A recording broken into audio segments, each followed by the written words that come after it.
Hello दोस्तों, तो स्वागत है आप सभी का एक बार फिर से हमारे चैनल पर। आज हम ब्लड प्लाज्मा और ब्लड प्रेशर के बारे में पढ़ने वाले हैं, जिसमें हम देखेंगे कि ब्लड प्लाज्मा होता क्या है, इसमें कौन कौन से तत्व मौजूद रहते हैं, इसका क्या इम्पोर्टेंस है शरीर में, और इसी तरह ब्लड प्रेशर को कैसे नापा जाता है, उसे कौन कौन से कारक प्रभावित करते हैं, ब्लड प्रेशर क्या होता है। तो इन सभी चीज़ों के बारे में हम अच्छे से जानेंगे और समझेंगे डिटेल से। तो चलिए शुरू करते हैं।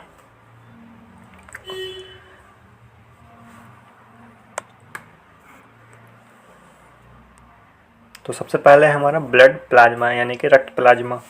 तो रक्त प्लाज्मा होता क्या है? तो कहता है कि रक्त प्लाज्मा आपका एक हल्के पीले रंग का लिक्विड होता है, जिसमें बहुत सारे ब्लड सेल्स तैरती रहती है, और यह जो कि है कि आपके शरीर में कुल रक्त का 55% होता है।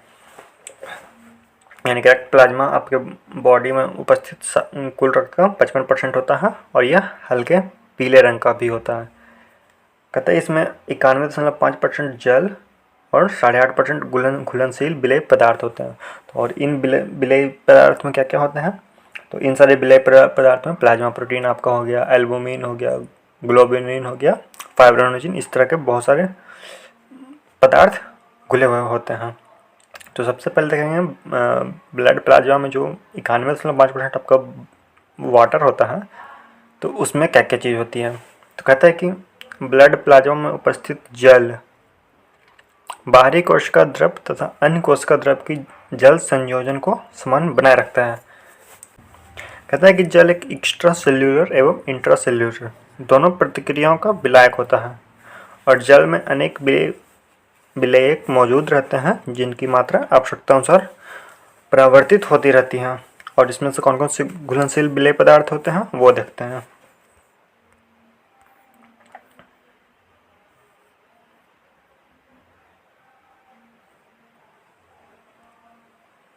तो कहता है इसमें सबसे पहला आपका होता है मौजूद प्लाज्मा प्रोटीन, जो आपका 8.5% यानी कि 8 से 9% के बीच में जो आपका विलायक घुले हुए होते हैं। तो उसमें सबसे पहले आपका होता है प्लाज्मा प्रोटीन।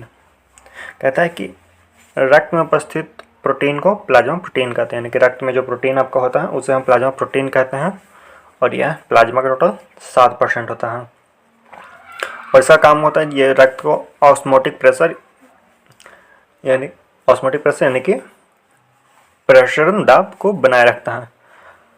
और एक समान जनरल बॉडी का ऑस्मोटिक प्रेशर कितना होता है? तो आपका एक जनरल बॉडी का ऑस्मोटिक प्रेशर आपका 25 mm/Hg, यानी कि mm/Hg का मतलब हो गया मिलीमीटर ऑफ मर्क्यूरी। और कहता है कि प्लाज्मा प्रोटीन आपका टोटल 3 प्रकार के प्रोटीन होते हैं। तो कौन कौन से होते हैं? तो पहला होता है आपका एल्बुमिन, दूसरा होता है ग्लोबुलिन, और तीसरा फाइब्रिनोजिन। तो प्लाज्मा प्रोटीन किसे कहता है? तो रक्त में मौजूद प्रोटीन को प्लाज्मा प्रोटीन कहते हैं, और यह प्लाज्मा का टोटल 7% भाग होता है। और एक जनरल बॉडी में इसका 25 millimetre of mercury osmotic pressure होता है। अब कहता है कि जो सेकंड सब्सटेंस घुला हुआ होता है वो क्या होता है? तो वो सेकंड में आपका है अकार्बनिक लवणीय पदार्थ, यानी कि इनऑर्गेनिक साल्ट मटेरियल।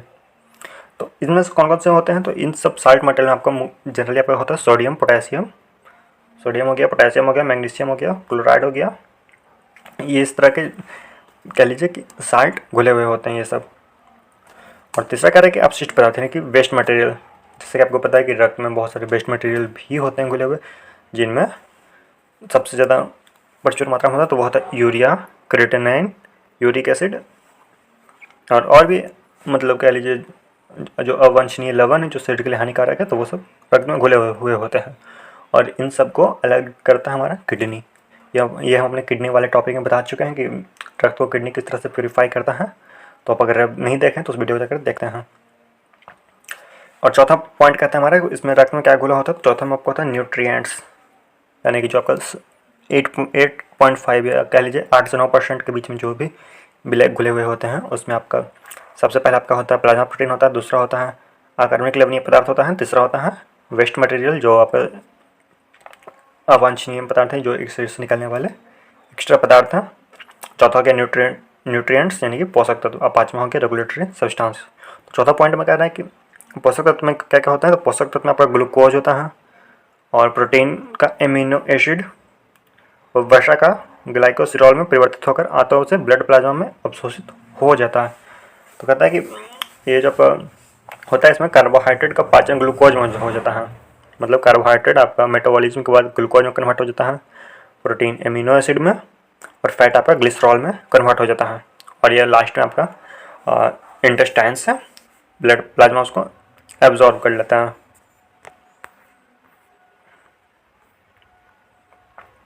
अब कह रहे हैं नियामक पदार्थ यानी कि रेगुलेटरी सब्सटेंस में कौन कौन से होते हैं, तो वो आपका होता है हार्मोन, एंजाइम, विटामिन्स, ये सब का रेगुलेटरी सब्सटेंस हो गया। और छठा पॉइंट अगर है कि प्लाज्मा के द्वारा O2 और CO2 का आदान प्रदान भी किया जाता है।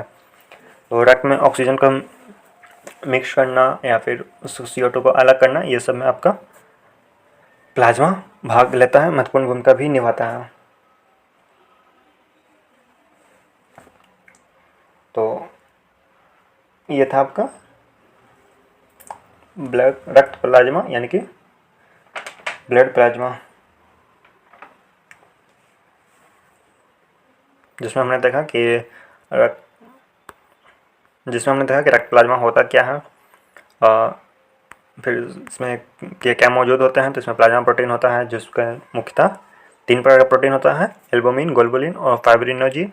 फिर आपका हो गया अकार्बनिक लवणीय पदार्थ जिनमें आपका sodium, potassium, magnesium, iodine, chlorine, fluorine या फिर कॉपर का फॉस्फेट, इस तरह से अकार्बनिक पदार्थ होते हैं।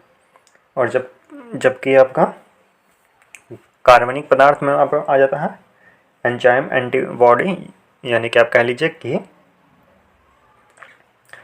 ये जो आपका अपशिष्ट पदार्थ हो गया या पोषक तत्व हो गया या फिर नियामक पदार्थ। और छठा में आपका था जो गैस था। तो ये 3 एक 4 सभी पॉइंट को आपका कार्बनिक पदार्थ में शामिल किया जाता है, जो आपका प्लाज्मा प्रोटीन का टोटल 1% भाग होता है, जिसमें आपका एमिनो एसिड होता है, फैटी एसिड होता है, ग्लिसरॉल होता है, विटामिन होता है, एंजाइम्स, एंटीबॉडीज और फिर आपका गैस में आपका जो O2, CO2 इस तरह का। तो ये सब हो गया आपका कार्बनिक पदार्थ। तो ये था आपका टोटल ब्लड प्लाज्मा। अब देखेंगे हम लोग ब्लड प्रेशर यानी कि रक्तचाप होता क्या है, इसे कैसे मापा जाता है।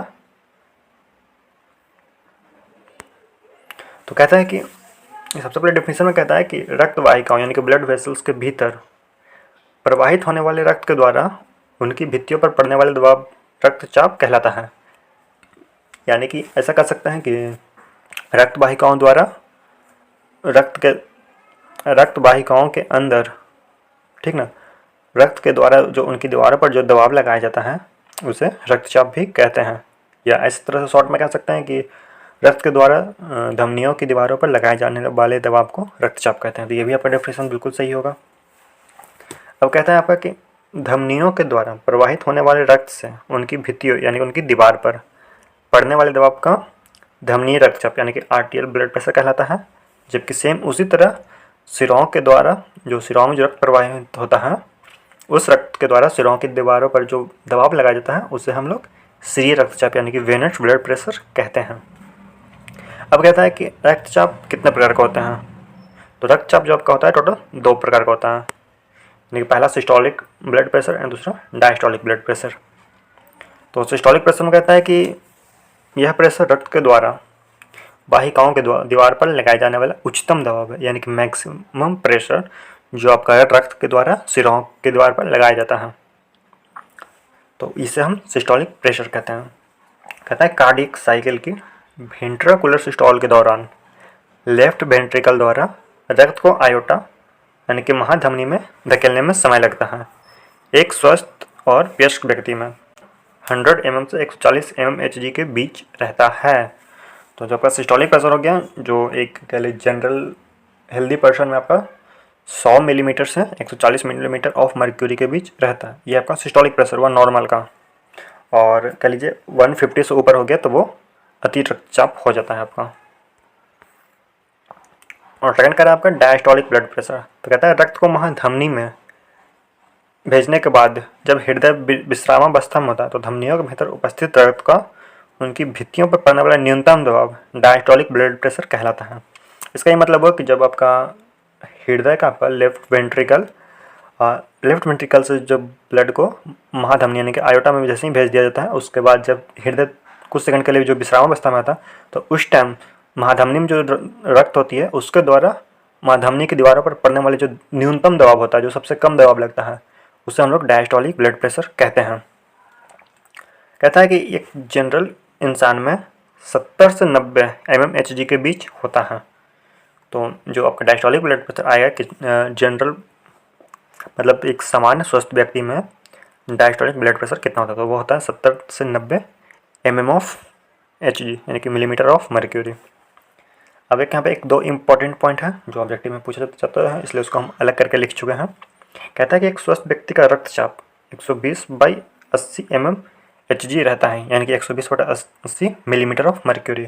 कभी कभी होता है क्या है कि आपको ऑब्जेक्टिव में इस तरह के क्वेश्चन आ जाते हैं, तो जनरली क्या करते हैं स्टूडेंट्स, आपका 120/80 लिखकर छोड़ देते हैं, तो एक गलत हो सकता है, इसलिए आपको यहाँ पे mmHg लगाना बिल्कुल ज़रूरी है। बिना मात्रा के 120/80 लिखना आपको कह लीजिए कि आप खुद से खतरा मोल ले रहे हैं। एग्जामिनर का मन होगा तो वो नंबर दे भी सकता है, या फिर ज़्यादातर चांस है वो काट ही लेगा। तो इसलिए mmHg को लिखना ना भूलें, फिर से याद कर लें कि मिलीमीटर ऑफ मर्क्यूरी होता है। और कहता है कि रक्तचाप को हम स्फिग्मोमैनोमीटर से मापते हैं। आपको ऑब्जेक्टिव में भी करवा दिए हैं, फिर आपका जब हम हार्ट टॉपिक पढ़ाए थे हृदय के बारे में यानी कि ब्लड सर्कुलेशन पढ़ाए थे, तब भी आपको बताए थे कि रक्तचाप को आपका स्फिग्मोमैनोमीटर से नापते हैं। अब देखेंगे रक्तचाप किन किन बातों पर निर्भर करता है। तो रक्तचाप आपका अनेक बातों पर निर्भर करता है, जिसमें सबसे पहला पॉइंट है आपका हृदय निकास यानी कि कार्डियक आउटपुट। मतलब इसका जैसा कि नाम से ही पता चल रहा है कि हृदय के द्वारा जब रक्त को बाहर निकाला जाता है यानी कि आयोटा के द्वारा शरीर में भेजा जाता है, तो उस टाइम जो प्रेशर होता है वो उतना ही तेजी होता है जितना मात्रा में उस ब्लड को भेजा जाता है। यानी कि आपका कम ब्लड भेजा जाएगा तो आपका रक्तचाप थोड़ा कम आएगा, ज़्यादा भेजा जाएगा तो ब्लड प्रेशर अधिक आएगा। तो वही कह रहा है कि हृदय के द्वारा पंप के निष्कासित रक्त की मात्रा जितनी अधिक होती है, ब्लड प्रेशर उतना ही अधिक होता है। फिर सेकंड पॉइंट कह रहा है आपका रक्त का लसलसापन, यानी कि पता चल रहा है विस्कोसिटी ऑफ ब्लड। इसमें नाम से पता चल रहा है कि लसलसापन यानी कि रक्त आपका गाढ़ा होगा तो अधिक प्रेशर लगेगा, और रक्त अगर पतला होगा तो कम प्रेशर लगेगा। कहता है कि रक्त के अधिक गाढ़े होने पर उससे वाहिकाओं यानी कि वेसल्स में धकेलने के लिए हृदय को अधिक बल लगाना पड़ता है, इसलिए ब्लड प्रेशर आपका बढ़ जाता है। यानी किसी व्यक्ति का अगर रक्त गाढ़ा है तो उसका ब्लड प्रेशर थोड़ा हाई रहेगा, क्योंकि हृदय को ना उस आयोटा में भेजने में अधिक प्रेशर लगाना पड़ता है। तीसरा कह रहा है कि परिसरीय प्रतिरोध, यानी कि यह प्रतिरोध कैपिलरीज में रक्त के तेज बहाव को रोकता है आपका। तो इस प्रकार धमनियों में रक्त दबाव को समान बनाए रखने में यह सहायक होता है। चौथा पॉइंट कह रहा है रक्त आयतन यानी कि ब्लड वॉल्यूम। तो रक्त कहता है कि रक्त का आयतन कम हो जाने पर ब्लड प्रेशर घट जाता है, यानी कि रक्त कम मात्रा में होगा तो ब्लड प्रेशर कम होगा, और अधिक मात्रा में होगा तो ब्लड प्रेशर आपका अधिक होगा। कहता है धमनी भित्तियों का लचीलापन यानी कि इलास्टिसिटी ऑफ आर्टेरियल वॉल। कहता है धमनियों में लचीलेपन की कमी के कारण ब्लड प्रेशर बढ़ जाता है। अब हम देखेंगे रक्तचाप को यानी कि ब्लड प्रेशर को कौन कौन से कारक परिवर्तित करते हैं, कि किन किन कारणों से वह चेंज हो सकता है। तो रक्तचाप को परिवर्तित करने वाले आपका अनेक कारक हैं, जिसमें सबसे पहला आपका होता है एज यानी कि उम्र। जैसे कि कह सकते हैं कि छोटे बच्चों को उनकी अपेक्षा बड़े में रक्तचाप अधिक होता है, तो ये आपका एज जो फैक्टर है आपका ब्लड प्रेशर को प्रभावित करता है। दूसरा हो गया रेस, यानी कि दौड़ने से भी ब्लड प्रेशर चेंज होता है। तीसरा क्लाइमेट, यानी कि जलवायु के अकॉर्डिंग भी ब्लड प्रेशर चेंज होता है। चौथा पॉइंट हो गया आपका सेक्स यानी कि लिंग। तो जनरली महिलाओं का जो ब्लड प्रेशर होता है, जब मेंस्ट्रुअल साइकिल होता है ना, तो उसकी उम्र में मेल्स की अपेक्षा कम होता है। तो इससे पता चल रहा है कि आपका जो जेंडर होता है उसके कारण भी ब्लड प्रेशर प्रभावित होता है। तो पाँचवा पॉइंट का था आपका इमोशन, यानी कि वो आपका भावना। तो इससे क्या होता है कि जब आपको कभी डर लगेगा या फिर चिंता होगा या किसी चीज़ के लिए आप उत्तेजित हो जाएंगे, तो इससे आपका रक्तचाप वृद्धि हो सकता है या कमी भी हो सकता है। तो इस तरह से आपका इमोशन भी आपके रक्तचाप को प्रभावित करता है। छठा पॉइंट कह रहा है आपका बॉडी बिल्ड, यानी कि कल जब बॉडी बिल्डिंग यानी कि एक्सरसाइज करते टाइम आपका ब्लड प्रेशर में वृद्धि हो जाती है। फिर आपका हो गया पेन, यानी कि जब भी आपका दर्द होगा तो उस टाइम अस्थायी रूप से आपका ब्लड प्रेशर बढ़ जाता है, तो ये सब आपको रक्तदाब को प्रभावित करता है। फिर वही तो आपका एच पॉइंट हो गया एक्सरसाइज, तो अभी बताते हैं कि एक्सरसाइज करने से ब्लड प्रेशर बढ़ जाता है आपका। फिर आई कह रहा है डिजीज कंडीशन, यानी कि बीमारी में। तो होता है क्या कि जब भी इंसान कोई बीमार पड़ता है तो उस टाइम उसकी जितने भी परिवहन तंत्र हैं और किडनी में जो रोग है उसके कारण आपका ब्लड प्रेशर बढ़ जाता है। 10वां पॉइंट कहता है ड्रग्स। तो होता है क्या कि एमाइल नाइट्राइट या फिर नाइट्रोग्लिसरीन जैसी जो दवाएँ होती हैं वो रक्तचाप में कमी लाती है। एमाइल नाइट्राइट और फिर नाइट्रोग्लिसरीन,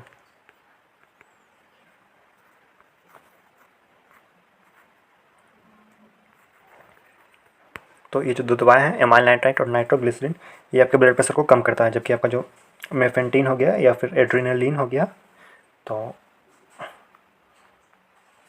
एड्रेनाजोलिन हो गया, तो ये सब आपका जो मेडिसिन है या फिर मेफेंटीन, ये ब्लड प्रेशर को बढ़ाता है। तो इस तरह से देख सकते हैं आपका दवाएं भी ब्लड प्रेशर को प्रभावित करती है। 11वां पॉइंट है फियर, यानी कि डर। तो डर के कारण भी ब्लड प्रेशर चेंज होता है। 9वां पॉइंट हेमोरेज, यानी कि रक्तस्राव। तो जब तेज़ी में रक्तस्राव होता है तो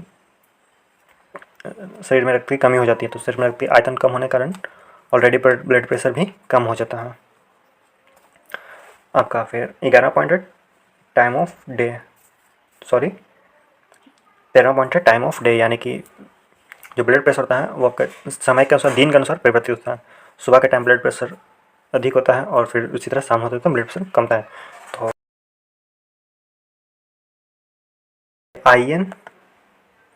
ICP है, यानी कि इंट्राकार्डिनल प्रेशर। ये जब होता है क्या कि जब मस्तिष्क में चोट लगती है तो आपका वहाँ दबाव पड़ने का रक्तस्राव बढ़ जाता है, तो ये इसके कारण आपका ब्लड प्रेशर कम या अधिक होता है।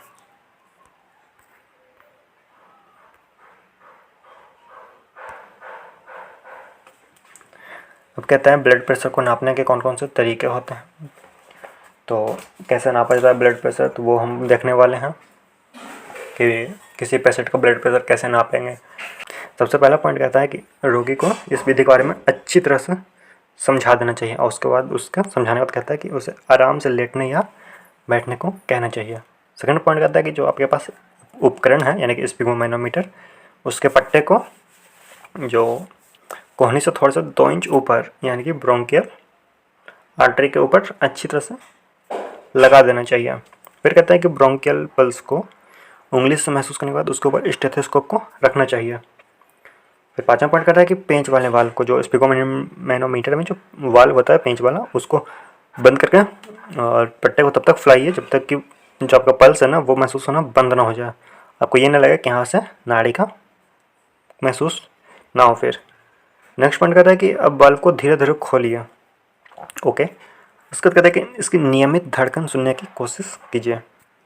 और कहता है कि जो सबसे पहले जो धड़कन सुनाई देती है, यानी कि जो आपको सबसे शुरू में धड़कन सुनाई देता है, वो आपका सिस्टोलिक प्रेशर होता है। और फिर जब इसी तरह उसकी धड़कन को सुनते सुनते सुनते जब एक टाइम आया उसकी धड़कन सुनना बंद हो जाएगी, तो जब बंद हो जाए तो फिर उसे नोट करके इसका डायस्टोलिक प्रेशर नोट कर लीजिए। सबसे लास्ट होता है वो उसका होता है सबसे कम होता है जो वो होता है डायस्टोलिक प्रेशर। तो लिखते टाइम में सिस्टोलिक प्रेशर आपका ऊपर लिखा जाता है और नीचे आपका डायस्टोलिक प्रेशर लिखा जाता है। फिर mmHg लिखा जाता है, यानी कि मिलीमीटर ऑफ मर्क्यूरी।